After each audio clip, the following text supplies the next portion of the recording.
Hi, Andrew here. Today I would like to teach you how to divide a polynomial function by a divisor that has an imaginary number in it.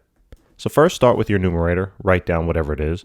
We're going to do this via long division. It's not going to be a long process, but it's going to be called long division. So start with writing your dividend there on the inside of that division symbol, then write your divisor there, which is in the denominator, on the outside. Then I want you to identify how many times the x there goes into the x there. In other words, how many times does this first term go into the first term there? Obviously, x goes into x one time. Now what this will do is this will tell you what you have to multiply then by your outside term by. So you're going to multiply the outside term by 1. Obviously, multiplying it by 1 doesn't do anything, right? It's just going to be itself, so that's great.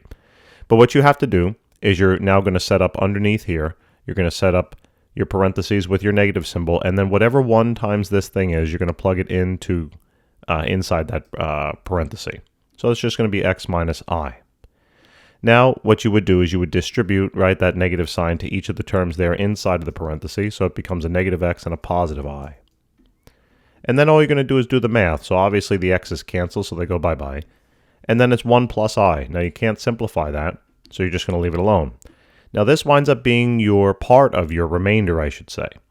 So whatever the sign is of this term, and it's positive since there's no sign over here, you're going to then take that 1 plus I and then put that over whatever your divisor is. In other words, whatever this denominator was, which is x plus I. And that's all there is to it. This would then be the answer. That's it. Thanks for tuning in, guys. Appreciate it. Hopefully this helped. If it did, like and subscribe, and we'll see you soon. Take care.